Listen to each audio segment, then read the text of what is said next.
Welcome back to Briggs on Books, our truly international talk show where we talk to authors from all over the world about their book, about how their book came about. And if you're trying to select the next book you read, check this one out, the Fortune Teller's Prophecy. And by the way, I have the author with us on the show right now too. So welcome, Dr. Lally Pia. Welcome, Dr. Pia.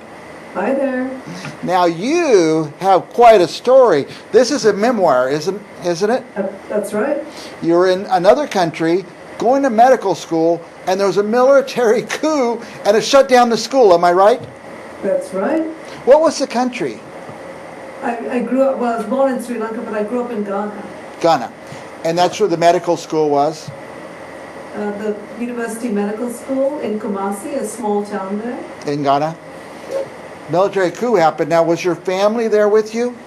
Oh, no. So my family had just left to America, but I decided, halfway through medical school, you can get a degree, and I thought, great, if I come to America, I'll come and get my degree here and then come to America. So I stayed back a few months just to get my medical degree done. But a few weeks before I got my exams, the coup happened and all the medical schools closed. Every school, university closed. Wow. For the first time in the country's history, I think. Yeah. Now, what happened? How did it go? Did you end up, you're Dr. Pia now, so it must have turned out okay. What happened between that and where you are today? Well, I went ahead to pick up my green card from the embassy, and that's when I found out they had made a mistake.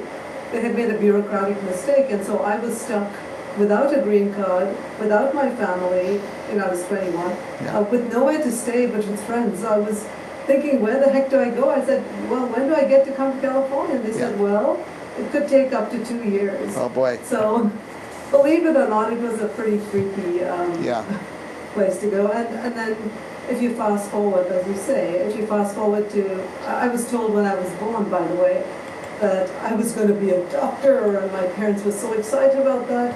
But look what's happening. I haven't even got halfway through med school and all this trouble happened. Yeah.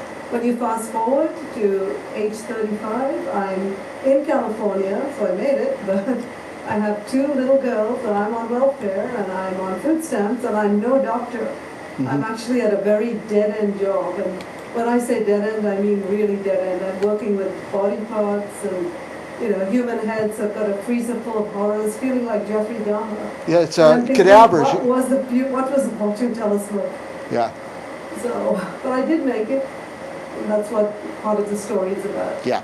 How I made it from there to here. You went through, besides the military coup, you had a lot of struggles after that. That's right. Yeah. Where did you finish medical school? At UC Davis, in California. And by the way, that's where you are right now. That's where I am. Yeah. Mm-hmm. Loving it here. How long have you been a doctor? I graduated in 2002. Yeah. That's a long time. It's been a while. Yes, wow. It has. Now, here's the book, The Fortune Teller's Prophecy. Tell us about the prophecy. The prophecy was made by my dad. I was 6 months old, and my dad took me to this temple, and the fortune teller said, I'm going to read these names, and he picked my name apparently first, and said, oh, she is going to be a doctor of doctors. And I was told this prophecy from the time I was a kid. Wow. So the expectation was set, but the path was not smooth. That's right. In fact, I've always wanted to be a writer, not a doctor. But yeah. Hey, now I can be both. Now you can be both, yeah. Who's going to find inspiration in this one? I'm inspired just talking to you, by the way, but who will find inspiration in this book? Who do you expect your readers to be? There's multiple different people that have already been inspired. There's people who, like someone told me, I'm 42 and all my life I wanted to be a librarian. Yeah. And I read your book, and I suddenly feel inspired. So it will inspire those who later in life, like me, decide, what, I want to do something better for myself. Mm-hmm. So that's one set of people. There's also people who are, in medical school, struggling. Yeah. It's not easy, trust me. And so I'm hoping it will inspire people who are halfway through or partway through and thinking, oh God, I want to give up, as I almost did. I'm also hoping to inspire people who are stuck in a bad relationship, like a bad husband or someone who's not supportive, who feel motivated to get the heck out, say, I'm calling it quits, like she did. Yep. Yeah. So those are the three big ones. But basically it's to anyone who's feeling like, I want to give up. And the last few words in my book are never, ever, ever give up. You know, that's what, so basically everybody. Yeah, everybody I think could find something into this book. At least it's going to be a very interesting and fascinating story of struggle and overcoming struggle. And the amazing thing is it's a true story. Yeah, people tell me it reads like a thriller, but it's real. It's really happening. Yeah. So, sounds like it could be a movie. Any talk of that? absolutely. I'm thinking about that. I've heard things, but no one's actually come and said, hey, we're making the movie tomorrow. But I'm open to it becoming a movie. Yeah.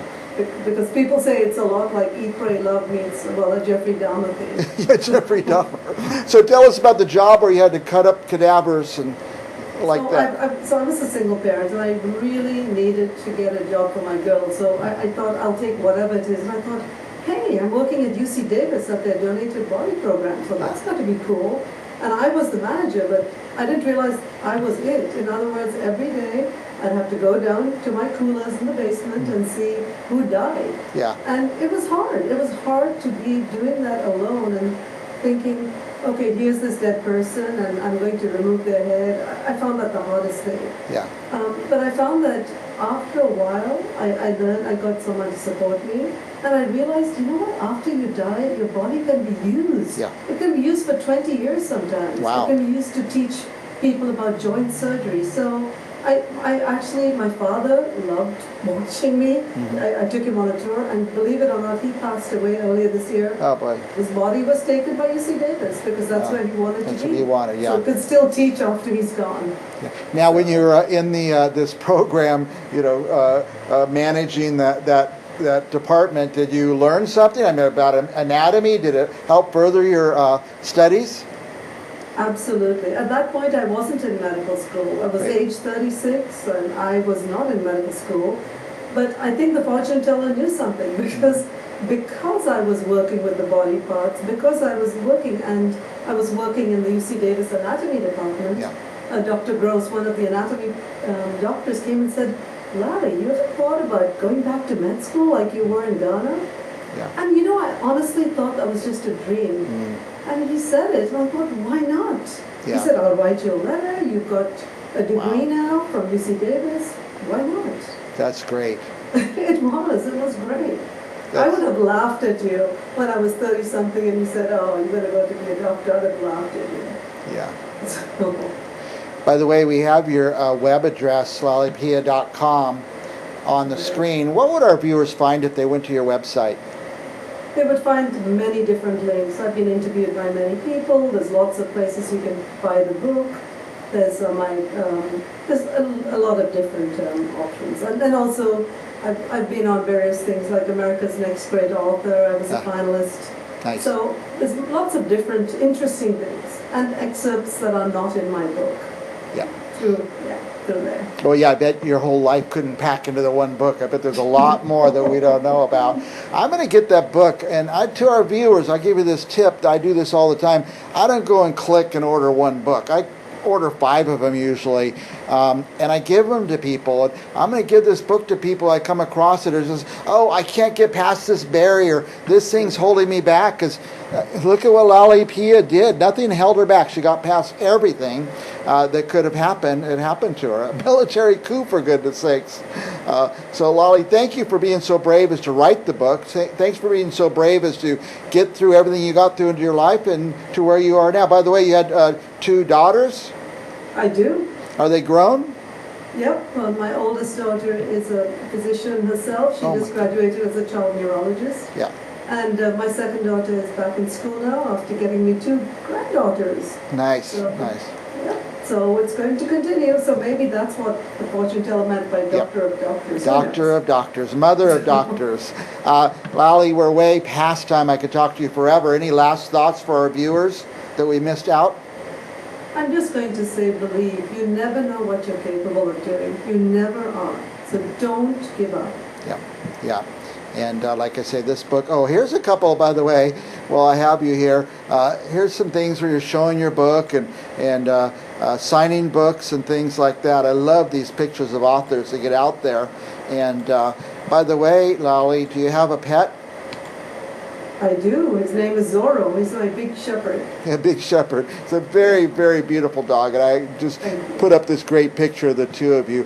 Thank you, Lally, Dr. Pia, for coming on the show. You honor us, and I'm so inspired. And for our viewers, stick around. We're going to have more authors right after this.